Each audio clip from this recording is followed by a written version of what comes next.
El lunes fui a vaciar el departamento de mi mamá. Encontré una caja con mi nombre, pero adentro no había nada mío. Mi mamá falleció hace 3 semanas. En el fondo de su closet encontré una caja de metal, con mi nombre escrito en la tapa. Adentro había una carpeta con documentos viejos. El primero era un acta de nacimiento, pero no era la mía. Era de un bebé nacido 2 años antes que yo. Yo siempre fui hija única. Seguí buscando. Había recibos de un hospital de hace más de 20 años, y cartas de una familia que le agradecía, que le decían que el niño crecía sano, que algún día le contarían la verdad. Entre las cartas había un borrador que mi mamá nunca mandó. Decía que tenía 16 años, que estaba sola, que sus papás no la dejaron quedarse con él. Mi mamá tuvo un bebé antes que yo, y la obligaron a entregarlo. Al fondo de la caja había fotos recientes. Mi mamá con un hombre joven. Atrás de una foto, con su letra decía: por fin lo conocí, no sabe quién soy. Pasó sus últimos años sentándose cerca de él, hablándole como una desconocida, sin decirle nunca que era su madre. En una de las fotos él cargaba a un bebé. Mi mamá tuvo nietos que tampoco la conocieron. Tengo un hermano que no sabe que existo, no sabe que nuestra mamá murió. No sé si tengo derecho a decírselo. Nunca debí agarrar el celular de mi mamá, porque vi algo que no puedo olvidar. Un día mi mamá me pidió que le ayudara con su celular, que porque se le trabó, que no le cargaba algo. Yo lo agarré, y me puse a moverle como siempre. Y en eso, vi una notificación. Un mensaje, que decía algo como: ¿ya le dijiste? No sé por qué lo abrí. Fue por impulso. Y cuando lo abrí, me quedé en shock. No era un chat cualquiera, no era una amiga, era alguien que yo no conocía. Y los mensajes no eran normales, no eran de hola, ¿cómo estás? Eran mensajes de 2 personas que se conocen demasiado.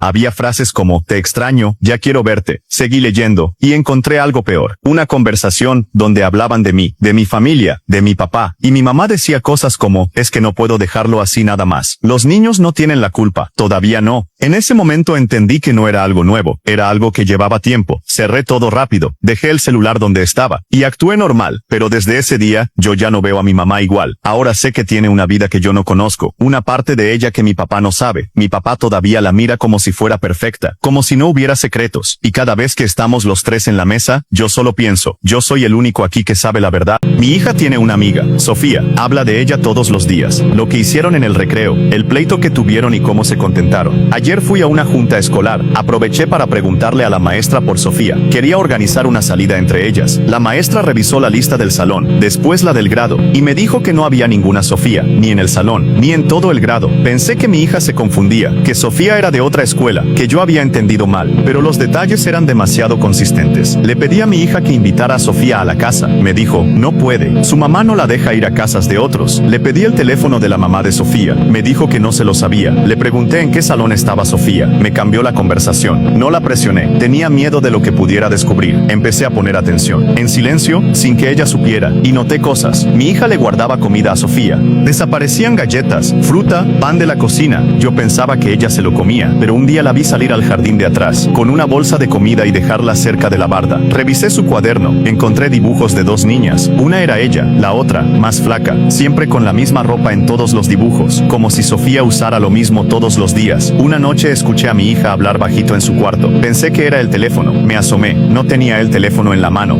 Estaba hablando desde la ventana, y alguien del otro lado le contestaba en voz baja. Sofía era real. A la mañana siguiente seguía a mi hija de lejos camino a la escuela, y a 2 cuadras de la casa, en un terreno abandonado, una niña salió, flaca, con la misma ropa de los dibujos, sucia, sola. Sofía no iba a la escuela de mi hija porque Sofía no iba a ninguna escuela. Sofía vivía en ese terreno, en una casa a medio caer que yo había pasado 1000 veces sin voltear a ver. Me acerqué. La niña se asustó y quiso correr. Mi hija se metió en medio, llorando, gritándome que no le hiciera nada, que Sofía era su amiga, que por favor no la fueran a separar de ella. Le hablé con calma, y poco a poco entre las dos me contaron la historia. Sofía tenía 12 años, llevaba 4 meses sola en ese lugar. Su mamá la había dejado ahí, mientras conseguía dónde vivir, y no había vuelto. Sofía sobrevivía como podía. Mi hija la conoció camino a la escuela. Un día que Sofía le pidió algo de comer, y desde entonces mi hija había estado cuidándola, haciéndole compañía, guardando el secreto porque Sofía le rogó que no dijera nada, por miedo a que la mandaran a un lugar peor. Hoy Sofía está a salvo. Las autoridades ayudaron a encontrarle un lugar de verdad, con gente que la cuida. Mi hija la sigue visitando. Hace 2 días una señora mayor vino a vaciar la cuenta de su esposo que acababa de fallecer. Mientras hacía el trámite, vi que durante 30 años él había mandado transferencias cada mes a una cuenta a nombre de una mujer que ella no conocía. La viuda no tenía tenía idea y pensaba que su esposo tenía un amante. Investigué la cuenta, no era ninguna amante, era una mujer que quedó en silla de ruedas hace 30 años por un accidente. Un accidente que el esposo provocó manejando borracho, y del que se dio a la fuga sin que nunca lo agarraran. Le estuvo pagando en secreto toda su vida, cargando con esa culpa. Pero cuando vi el nombre de la mujer en silla de ruedas, me quedé sin palabras. Era mi mamá.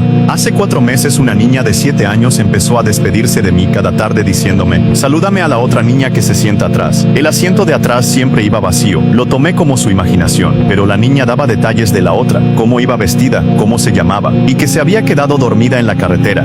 Empecé a dudar y le comenté todo a la directora. Investigaron el nombre que la niña repetía. Era el de otra alumna que años atrás murió en un accidente en mi misma ruta, antes de que esta niña naciera. Pero lo que me llamó más la atención fue revisar el expediente. Esa niña que falleció era la hija mayor de mi hermana.